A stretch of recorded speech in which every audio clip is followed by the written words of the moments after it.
কৃষ্ণ কৃষ্ণ শুধু শ্রী কৃষ্ণ। এটাই আমাদের একটু অনুভব করতে হবে মা। এখানে তো এত ভক্ত আছে, কার অন্তরে কি চলছে কেউ বলতে পারবে? কেউ মনে মনে ভাবছে বাবা আর কীর্তন শোনার দরকার নেই, অনেক পুণ্য করেছি, অনেক কীর্তন শুনেছি, এবার বাবা ঘরে যাই, ঘরে গিয়ে ঘুমাতে হবে, না হলে সকালে আবার সংসারে এ কাজ ও কাজ সে কাজ আছে। আবার কেউ মনে মনে ভাবছে যে সংসারে কাজ তো সারা জীবনই আছে, কিন্তু কৃষ্ণ নাম হরিনাম ছেড়ে যদি চলে যায় আর যদি শুনতে না পাই, হরি বল হরি বল। তা কার মনে কি আছে আমরা তো বলতে পারবো না, সেই বলতে পারবে যিনি এখানে বসে আছেন পরমাত্মা রূপে। তা তিনি অন্তরে জানতে পারলেন এক ভক্ত দূরে দাঁড়িয়ে কাজ, এত এত ভক্ত তার মাঝখান থেকে তার কাছে গিয়ে দাঁড়ালেন, জিজ্ঞাসা করলেন তুমি কে, এমন করে দূরে দাঁড়িয়ে আমার দিকে তাকিয়ে তাকিয়ে কাঁদছো, কোথা থেকে এসেছো, পরিচয় দাও। সেই ভক্ত করে জোরে বললেন দয়াময়, জীবনে যা কিছু অর্জন করেছি সব ত্যাগ করেছি, সর্বস্ব ত্যাগ করে শূন্য হাতে তোমার কাছে এসে দাঁড়িয়েছি। আমার মনে একটা বাসনা, আমার নাম গোবিন্দ ঘোষ, আমার দাদার নাম বাসুদেব ঘোষ, আমার ভাইয়ের নাম মাধব ঘোষ, আমি অগ্রদ্বীপ থেকে এসেছি। আচ্ছা আমার কাছে কেন এসেছো? দয়াময়, আমার মনে বাসনা আমি তোমার সঙ্গী হতে চাই। সে কি আমার সঙ্গী হবে? না না না না, আমার সঙ্গী হতে যেও না। কেন জানো, যারা আমার সঙ্গী হয়, যারা আমাকে ভালোবাসে, তাদের কিন্তু পদে পদে কষ্ট পেতে হয়। নিতাই গৌর হরি বল। যারা আমাকে ভালোবাসবে তাকে পদে পদে কষ্ট পেতে হবে। আচ্ছা বলুন দেখি, এমন কথা শুনলে কেউ আর ভগবানকে ভালোবাসবে কি বাবা? তোমাকে ভালোবাসলে যদি কষ্টই পেতে হয়, তাহলে আর তোমায় কেন ভালোবাসতে যাও? দেখবেন অনেকে কষ্ট পেয়ে তারা কি করে, আর কৃষ্ণের ভক্ত হয় না। যেখানে যে ধর্ম আশ্রয় করলে সুখ পাওয়া যায়, শান্তি পাওয়া যায়, সেই দিকে ছুটে যায়, মানে পাল্টাতে থাকে একটার পর একটা ধর্ম। কিন্তু ভগবানকে ভালোবাসলে কষ্ট পেতে হবে। ভগবান বলেন যে করে আমার আশ আমি তার করি সর্বনাশ। নিতাই গৌর হরি বল। তথাপিও যে না ছাড়ে আমার পাশ, আমি হই তার দাসানো দাস। ভক্ত বললেই ভক্ত হওয়া যায় না গো মা। একটুখানি ভগবানের জন্য যদি সেবা দিই, একটু মালা জপ করি, আমরা মনে মনে ভাবি আমি বড় ভক্ত, কি তাই না? কেউ যদি একটু শাস্ত্র পড়ে, সে মনে করে আমি বড় পণ্ডিত, আমি এটা জানি ওটা জানি। এটা হচ্ছে অহংকার। যখনই তোমার ভিতরে অহংকার জন্মাবে, তুমি জেনে রাখো যতটুকু পুণ্য অর্জন করেছো পুরোটাই সেই মুহূর্তেই ধ্বংস হয়ে যাবে। তা আজ দেখুন বলছে যে তুমি আমার সঙ্গী হবে, তোমার জীবনে এত যদি কষ্ট আসে সইতে পারবে? দয়াময়, তোমার সঙ্গী হবে এটাই যথেষ্ট, তাতে আর দুঃখ কষ্ট কিছুই জানতে চাই না। হরি বল।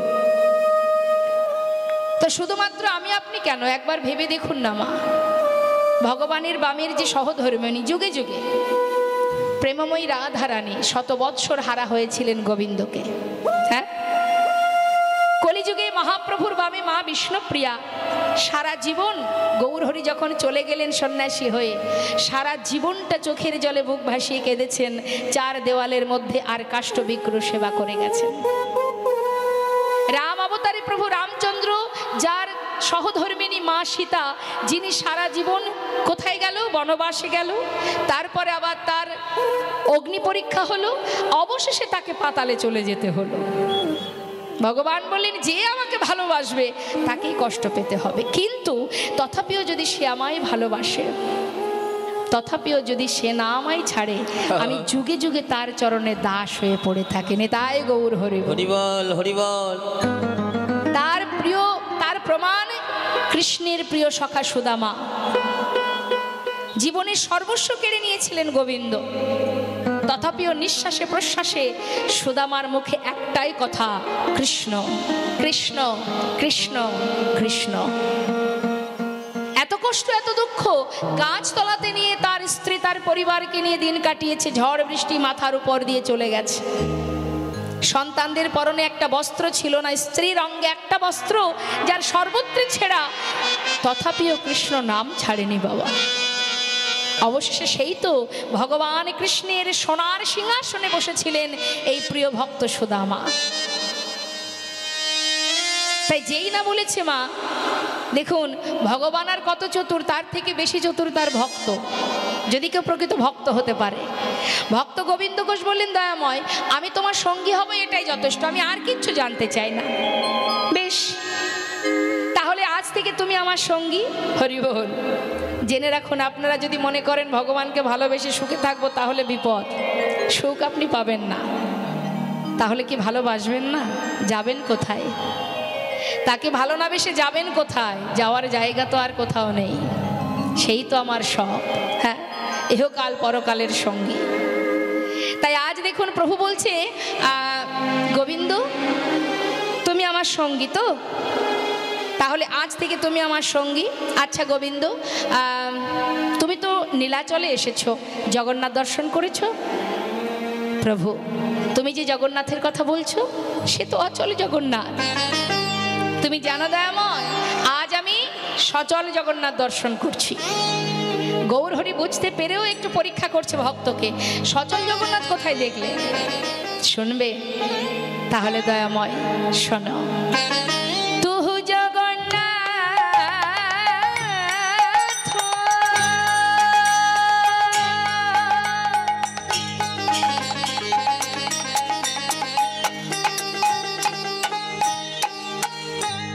ও গো দয়া,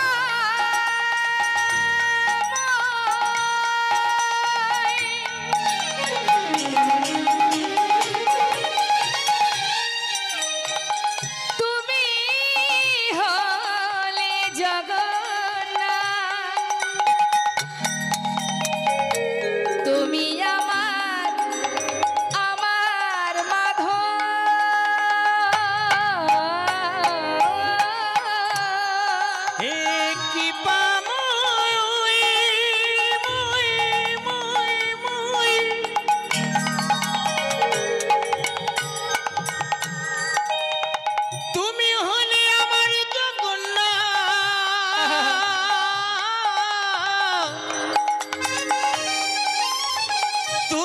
আমার আমার মাধব।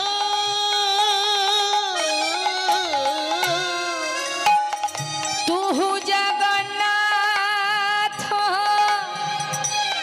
এই জগতে কাহায় আসে, অগো জগ বহে নাহি মই ছায়।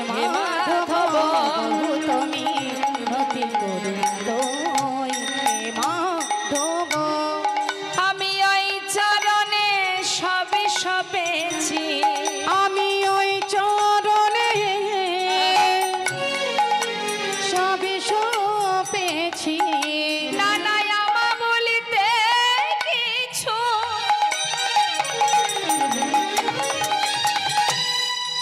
রাখি নাই গো, প্রভু ওই চরণে সব সপেছি।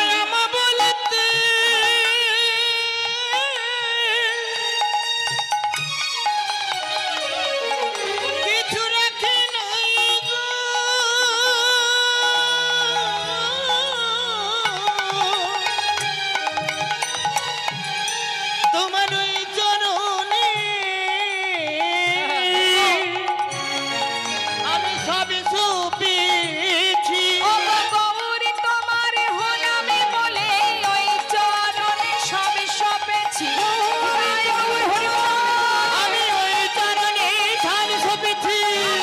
কিছু রাখি নাই গো, গৌর তোমার হলাম বলে এই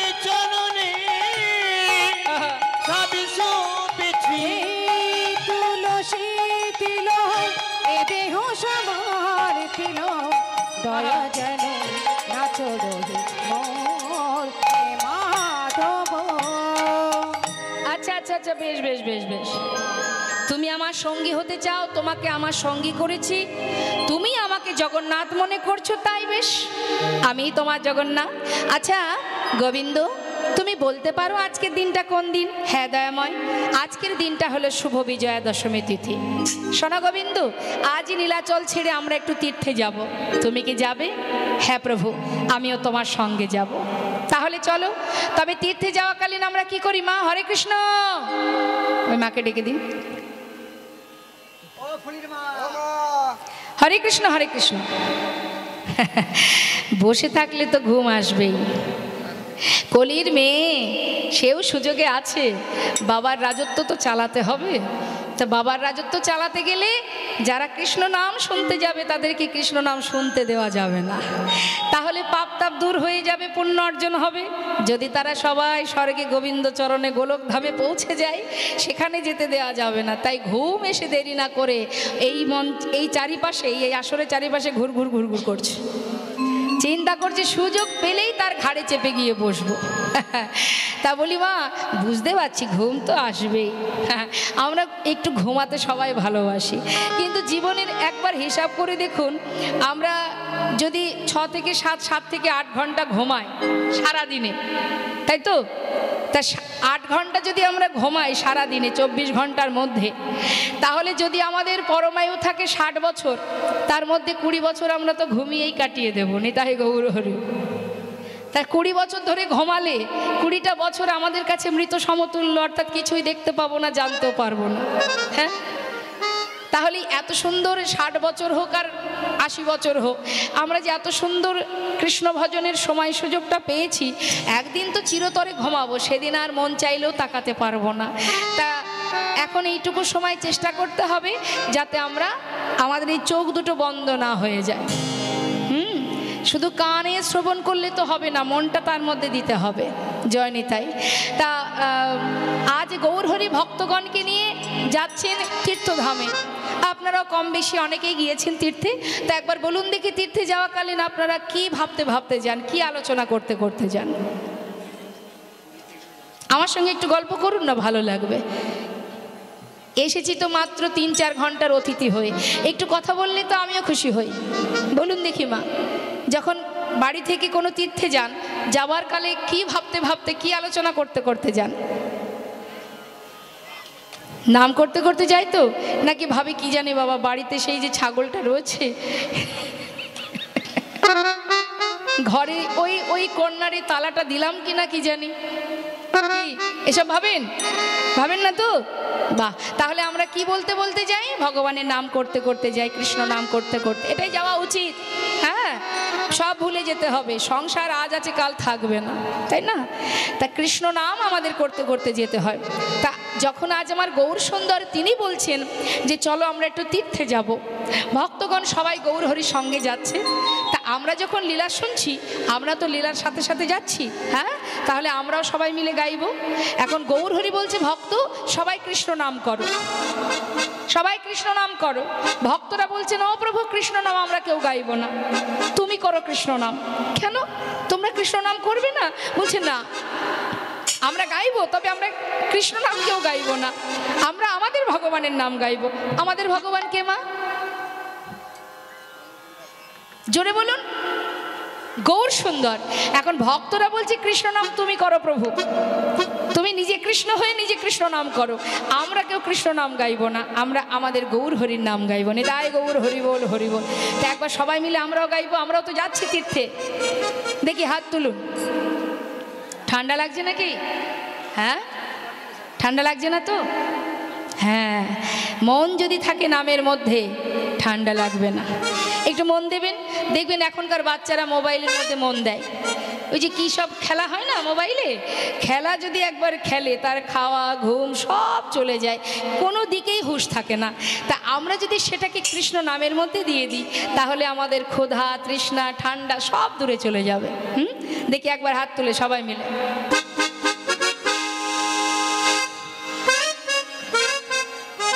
হাত তুলতেও কষ্ট, দেখেছেন তো? অনেকে তুলছে না, কেউ আবার এইভাবে আছে। মানে এত অলস আমরা বাবা, যে হাত তুলতে গেলেও মনে মনে ভাবছি কে কষ্ট করে হাত তুলবে। হরি বল হরি বল। দেখুন হাত তুললে অনেক উপকার। দুহাত তুলে হাতে তালি দিলে তার অনেক উপকার। দুহাত তোলা মানে ভগবানের চরণে আত্মসমর্পণ করা হলো, নিবেদন করা হলো নিজেকে। হ্যাঁ, আর দুহাত তুলে হাতে তালি দিলে কি হয়? আমাদের ভিতরে অলসতা জড়তা দূর হয়ে যায়। আর একটা ভালো উপকার হয় বাবা, সেটা কি জানেন? দুহাত তুললে আমাদের ভিতরে যদি অহংকার থাকে সেটা দূর হয়ে যাবে। অনেকে দেখবেন না অহংকার আছে, মনে করুন ইহজগতের এই পার্থিব জগতে টাকা পয়সার অহংকার, সেও যদি দেখবেন কীর্তন শুনতে আসে, সে কিন্তু হাত তুলতে পারে না, একটু লজ্জা বোধ হয়। এত লোকের মধ্যে আমি টাকা পয়সার মালিক, আমি যদি হাত তুলি তাহলে সেটা কি ভালো দেখায়? আছে অনেকে, সবাই নয়, তার একটু লজ্জা বোধ হয়, তাই তো? কিন্তু হরিবল, কোনো ব্যক্তি যদি দুহাত তোলে, সেই তুলতে পারবে দুহাত। কে তুলতে পারবে বলুন তো? যার আত্মার সঙ্গে পরমাত্মার মিলন ঘটে গেছে। সে যতই অর্থশালী হোক, দেখবেন পরমাত্মার আর আত্মার যখন মিলন হয়ে যাবে বাবা, তখন ইহজগতের যা কিছু সব তার কাছে তুচ্ছ মনে হবে। আপনি যখন বাড়ি থেকে এসেছেন, মনে মনে ভেবে নিয়েছেন, মনে মনে চিন্তা করেছেন যাচ্ছি কৃষ্ণ নাম শুনতে, তাই তো? মনে মনে যখনই ভেবেছেন, তখনই আপনার অন্তরের সঙ্গে পরমাত্মার মিলন ঘটে গেছে। আর মিলন ঘটেছে বলেই আপনারা আজ এখানে বসে আছেন। আপনারা নিশ্চয়ই আমার জন্য এখানে বসে নেই। আমি যদি কীর্তন ছেড়ে এখন আমার গুণকীর্তন করি, আপনারা থাকবেন? সবাই চলে যাবেন। তাহলে আপনাদের বসিয়ে রেখেছে কে? আমি নই, কৃষ্ণ নাম হরি নাম, নিতাই গৌর হরি বল হরি বল। তাই সবাই মিলে একবার পরমেশ্বর ভগবান পরমাত্মা স্মরণ করব, দুহাত তুলে। জড়তা নয়, অলসতা নয়, হাত তুলুন দেখি। প্রত্যেকে তুলেছেন? সবাই প্রত্যেকে? বাহ। ছলো ছলো নয়নে হাসি মাখা বদনে, আনন্দ কাননে একবার ভ্রময়নিবা। সবাই মিলে দুটি বাহু তুলে একবার হরি বলো, হরি বলো মনে রে আমার, হরি বলো, হরি বলো মনে রে আমার, হরি বলো, হরি বলো মনে রে আমার।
রাত্রি দিনে, ওই দেখো শ্মশানে কিবা রাত্রি দিনে পুড়িতেছে মানুষে কত অহংকার।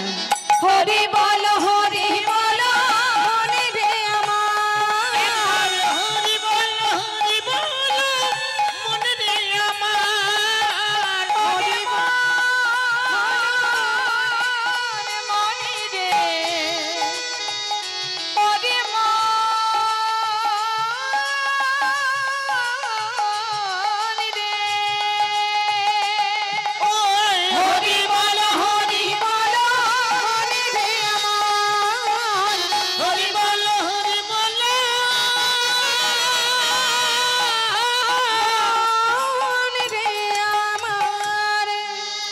হরিবল নিতাই গৌর হরিবল।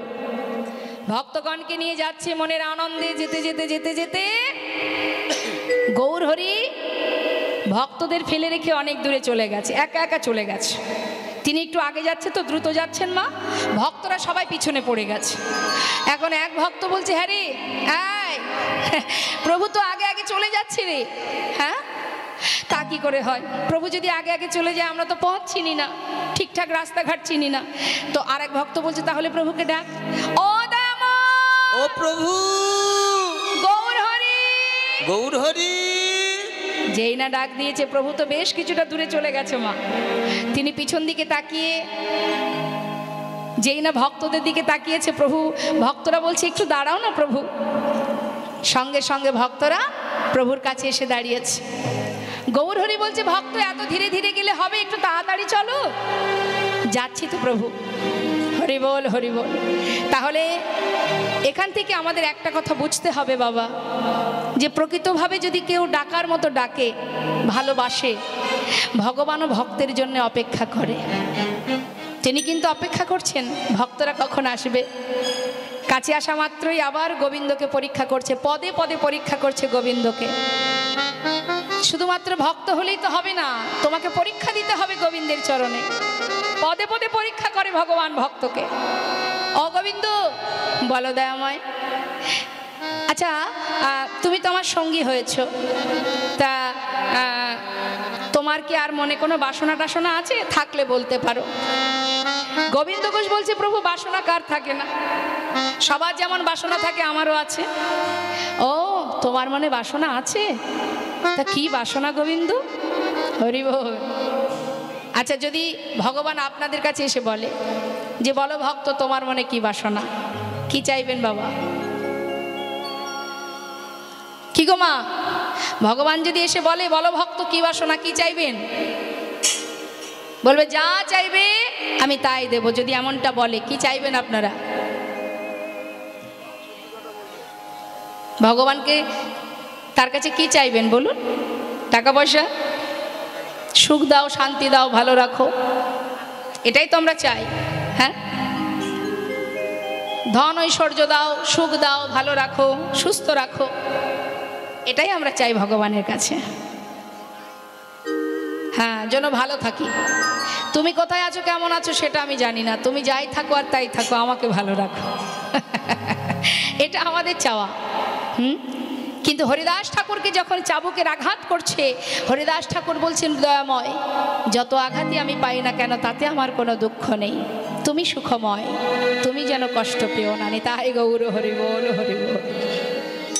আমার জীবনের কষ্ট সে তো আমার কর্ম অনুযায়ী আমি ফল পাচ্ছি, কিন্তু তুমি তো দয়াল, যদি তুমি কষ্ট পাও আমার জন্য, তুমি যেন কেঁদো না, তুমি যেন কষ্ট পেও না, তুমি সুখময়, সুখে থাকো। এটা ভক্তের চাওয়া।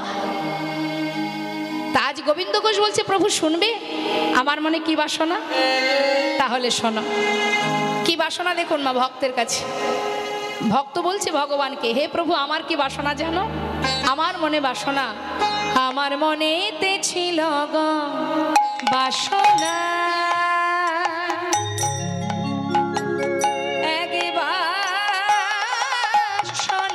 মনেতে ছিল গো বাসনা, এক বাসনা, আমার মনেতে ছিল গো বাসনা,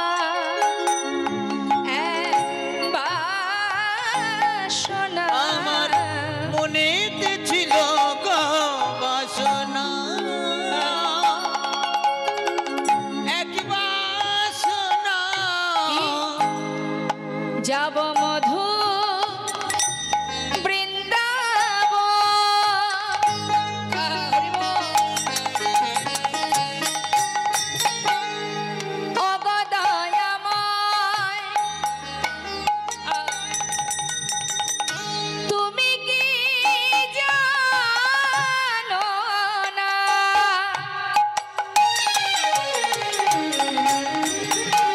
তুমি হলে অন্তর